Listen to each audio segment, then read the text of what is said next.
Hello gang, welcome back to another video. It's me, GFM, and that's not what it should look like. It's like Inception. Oh no. Made over 1,000 videos. Never done that before.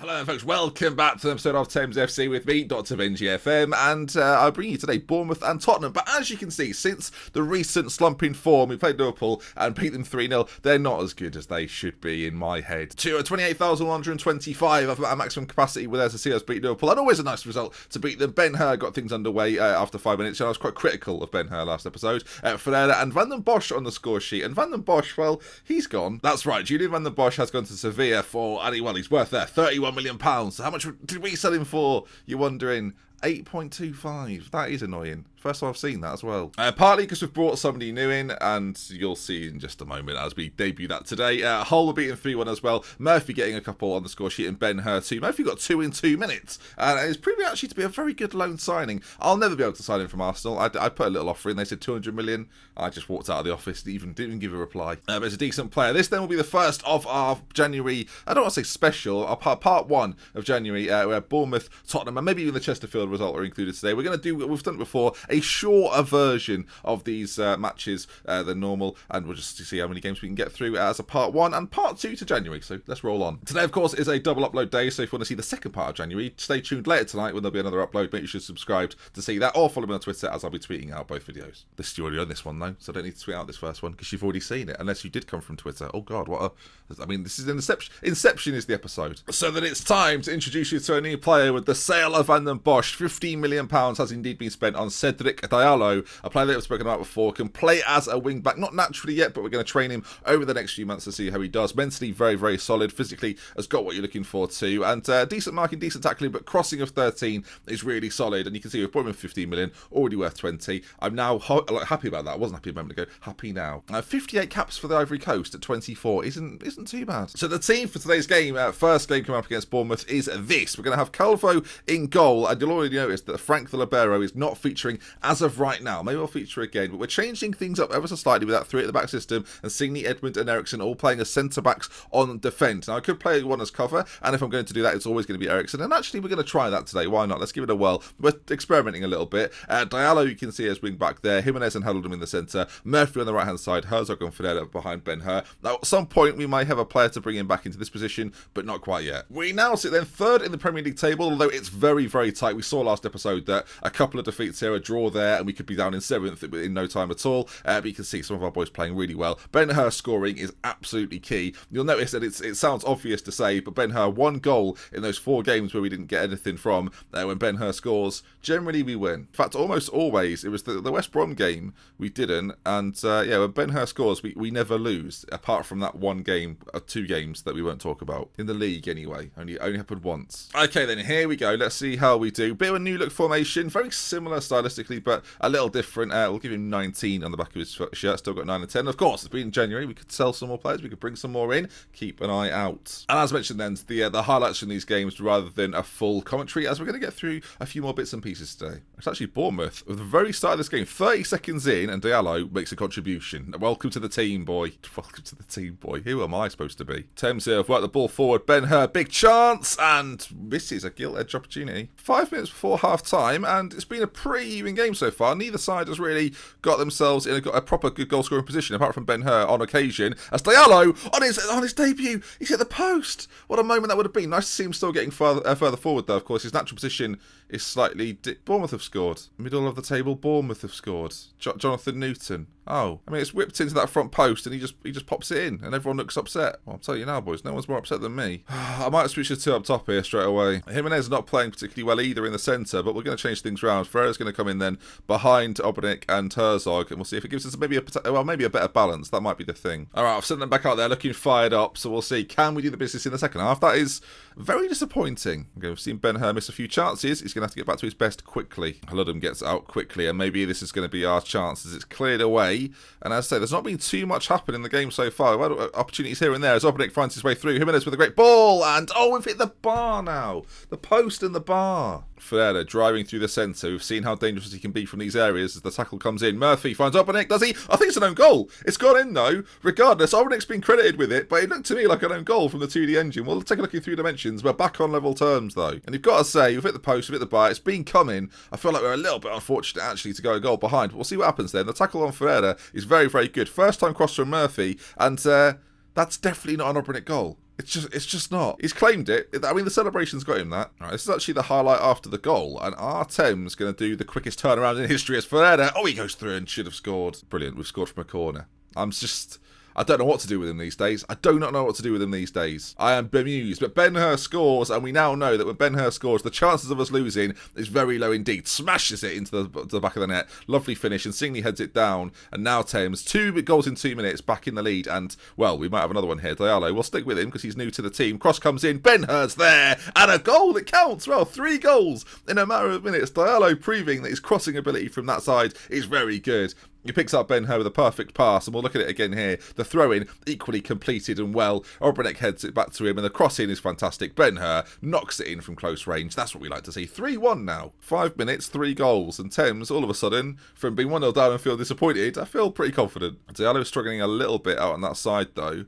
And with 20 minutes to go, as much as I've enjoyed his debut, Oscar Rowney's going to come in and play as the left-sided winger because he can't play at a wing-back. The midfield 3 at the back, though, we're sticking with that at the moment. The libero, for now, as much as we all like it, and we do all like it, is taking a break. It's a corner. Ferreira played in.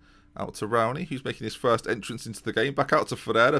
Balling could be decent. Ben-Hur. Again, a hat-trick for Benny Hur. Back in the goals. And his record this season is phenomenal. Keeps us 3 points behind City. We're very close to Southampton. Keeps us in that top 4 as well, of course. Champions League qualification is still something we've not achieved. So that'd be quite nice. As Ferreira, you can see, drills it into the middle. And Ben-Hur, one touch out of his feet and then bangs it. Lovely stuff. So to go through this January period, I have no idea if we're going to do any more business. I might look to bring some players in here and there. We still have a similar situation to the summer that the big names, the better names, don't actually want to join right now. So it might be a case that this season we just sort of get into the top 4, hopefully, and then go from there. So we do in the Europa League and bring in some more players in the summer. But for the outlet, 4-1, good win, and we can take that into our next game against Tottenham. Nice to see us back in some form again. Lovely old job. And Spurs in 10th. I mean, I'd fancy us. Ben-Hur set for goal bonus of 110,000. Lucky him. We did get some money actually for Casper recently because he got one of the clauses.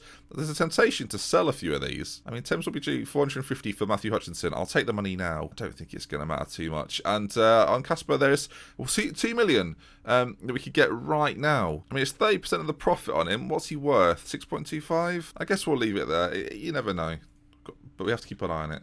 And Azaro's off. He's going out on loan to Crystal Palace for the rest of the season. He's actually not too bad. I just wouldn't start him, and as a result, probably wouldn't put him on the bench with the keepers that we've got at the moment. So see you later, Paolo. Enjoy yourself. I'll make a parting comment to him. You're going on a great opportunity. Showcase your skills. He's going to love it. Apparently, Conte is not happy with the banner loan spell. I'm going to say he's featuring a reasonable amount. He doesn't agree with me. Okay. I'll endeavour to give him more, which is partially true. It's all kicking off. Other managers having a go. Blimey, sticking the knife in. I would love to be able to buy 2 amazing centre backs, but I just can't. What's quite nice though is that Adam Eriksson, the 24-year-old Swede, is improving, which is really nice to see. Very, very quick, good on the ball. To be honest, I say buy 2 centre backs. I probably don't need one other than him. He's very, very good. Insigne's a very good defender, but he's a very good defender. There's not much more to his game than that. He's not particularly ball playing, and I'd quite like to have 2 ball playing defenders either side of a cover in the centre, whereas right now we're having to use Eriksson as the cover in the centre because he's more mobile. Right then, team-wise for the Spurs game, I'm going to keep things exactly the same. There's a bid on Robbie Edmonds. It's just Norwich again. It is Norwich again. They want him on loan. It's just not happening. Also, a contract has gone in for Mutu, one of my Romanians you might recall.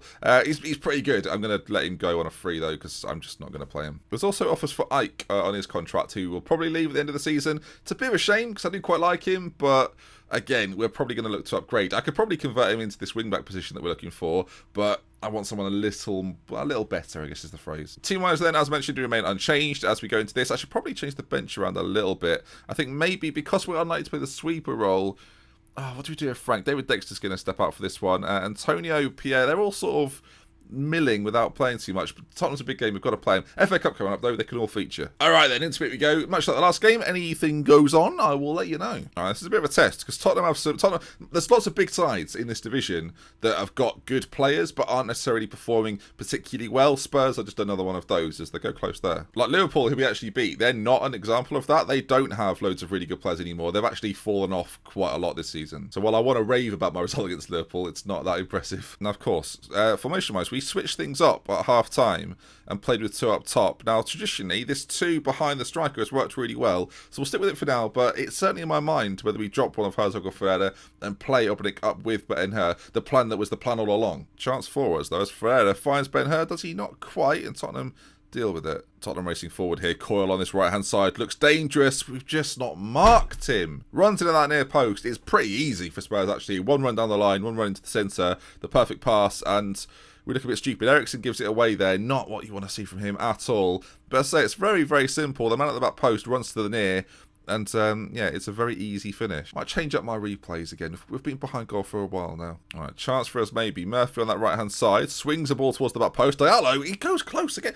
He's a danger in attacking areas. Ferreira into Ben-Hur. Out to Diallo again, who's so far proving to be a bit of a nuisance. Ball played in. Cleared as far as Jimenez. Ferreira's on it. Spare man in Murphy's got to get it across. This has got to be a goal. Ferreira, close range. That's what I like to see. And Thames make it 1-1. Well worked on the area. Didn't panic and just shoot for no reason. Worked it back out to the right-hand side. The ball's played in.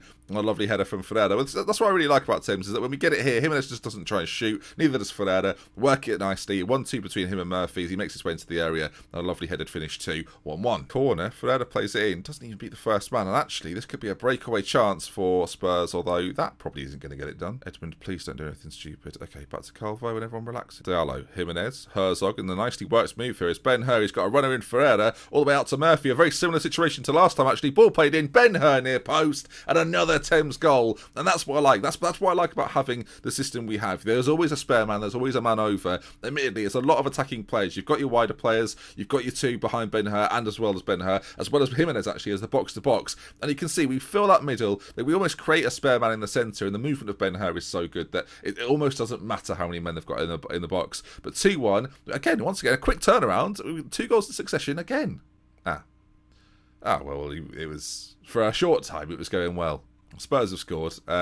Corner, so you can kind of understand while it looked like it was shocking to me. Save from Calvo, straight to him, and in the back of the net. Goals galore so far, though. This works quite nicely out to Shipley on that side. Calvo with a great save. That's 2 saves he's done now, where they've both gone out to another Spurs man and they've just finished it off, and we're behind like it was nothing. That ball there is the killer one. We just sort of allow him too much space. Great save. That first save from Calvo is so good. He almost gets there. 6'6". He was close. So far, though, worryingly, we had 2 shots on target and scored 2 goals, whereas it's not really enough of an output as Herzog goes close to another free kick for us. It's just going to go in, maybe, towards Edmund and Signey. I mean, it's hit somebody out of the stadium. Probably someone walking their dog. Poor guy. All right, 3-2 down. Not ideal. We'll change it around though. We're going to make the change that we made last game. We owe Tottenham after last time. They're a pain in the backside. Eriksen's not having the greatest game either, so we're going to just change him and Edmund around. Going to actually make Edmund to stop, which might be a bit risky to not play a cover, but there's method. Right, Obrnik comes on. Herzog on a 6.4. We might have to start games like this in the future because Obrnik and Ben-Hur, they are now forming a partnership. They actually quite like each other, which helps too. Spurs are in again here. Oh my word. Ben-Hur into the area. Could it be dangerous? I mean, it's not gone in. Of course, Ben-Hur has scored, so our chances of losing, very unlikely. Jimenez, though, back out to Hulloden, bang it from there. So much time and space, and he chose not to. And now Spurs get a chance to break. On that occasion, I know I love us working it, but I wouldn't mind him having a go if I'm going to be completely honest. Jimenez into Obrnik, though, and then Dello on that left-hand side. Is his delivery good once again? Let's hope so. The pullback there is, I mean, nothing short of poor, actually. And McCafferty goes forward with it, out to that left-hand side. Spurs, they're using their wide players so well, and Coyle should have scored. Away from home, big game. Did I start attacking again? Damn right I did. Alright, Rowney's going to come on for Diallo, not because this time he's playing well either. Alright, Rowney's coming on. We're going to take Diallo off again. Similar change to last time. Bit more balance maybe to our shape as Spurs bring it forward though. It could be dangerous, but Calvo does well. There's space out for Rowney on that side. If you can get it out towards him. Is Insigne going to go for it? No, it goes to Obrnik instead. So he's racing forward. Ferreira's there. Ben-Hur ahead of him. Ferreira goes for goal. He's never scoring from there. Oh no, mistake. Spurs have messed it up. Obrnik. Oh my. I can't believe he's not scored. Thames, we're putting on... The press right now has been pretty good. Rowney wins it as well. Into Ben-Hur, into Obrek with a penalty kick, and maybe, probably not a red card, but definitely a booking for Frauen, as it's going to be a penalty opportunity. Obrek steps up, he wants it, does the Serb, as can he get us back on level terms? Obrek for Thames. Oh my God, I can't believe it. He missed a fantastic opportunity, and now this, he's come on. 6.1, I mean, he won the penalty, but he should never be missing it. 10 minutes to go here against Spurs, as the header on isn't particularly good, and Spurs' breakaway might be there for them. And it is Coyle again, right side. Only one real option at the back post. If you can find him, he can. He should score. All right, Velasquez coming on for Huludum in the centre. Fresh legs in the middle. We've missed a penalty. I can't believe it. We've had some really good opportunities. First half, got to say, was all Spurs. Since the break, we've looked like the better team. And again, a defensive lapse. We scored in quick succession, then they did. And it looks as if Spurs are going to win. And that is not what we were looking for at all. We're sticking in third position, but it's so tight. That battle for fourth this season is going to be ridiculous. And you can probably tell from the pained expression on my face that I'm not very confident. Losing to teams like this, of course, with that run where we didn't win either, it's not good. Unlucky boys, but we've got to be winning these. All right, then, fourth round draw, and I'll give you the result of the Chesterfield game. We won't play through it. It should be a routine win. Hopefully it will be. But we'll do the draw. We'll see who we could potentially face if we beat Chesterfield. So far, not too much transfer action. I think after the Chesterfield game, I'll go in, have a little look around, and then, not the Wolves game, but the game after, we'll bring you the next 3 in the next episode.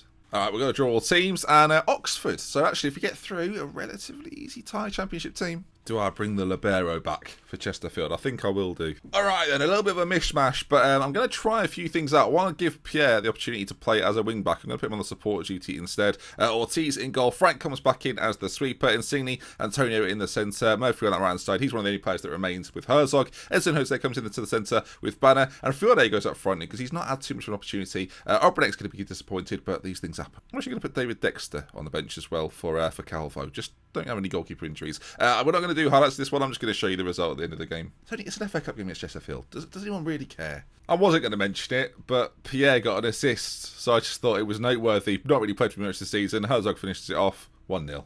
It's 2-0, and Ashley Moult, Ashley Moult plays for Chesterfield. Just a little blast from the past, viewers. I've gone from saying that we won't cover this to show you both goals. Give me 5 minutes. Not even that. And Herzog completes his hat-trick.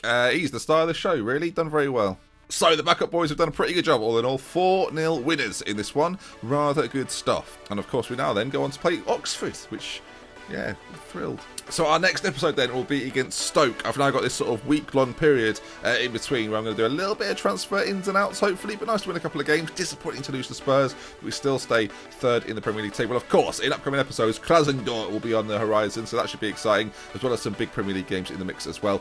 So I'll see you for it. This next episode will be out later today, so keep an eye out. But let's see if we can drop 1,000 likes on this one, and I'll see you again very soon. There'll be a video tomorrow and all of next week, so I'll see you again. Goodbye. Why am I telling you that now? It's not relevant. Bye, everyone. And thank you to everyone over on Patreon. I've not mentioned you guys for a little bit, so I appreciate the support over there. And yeah, thank you. I've said it before, I'll say it again. Without you, I could not do this full time. So you've got yourselves to thank for this video in a way.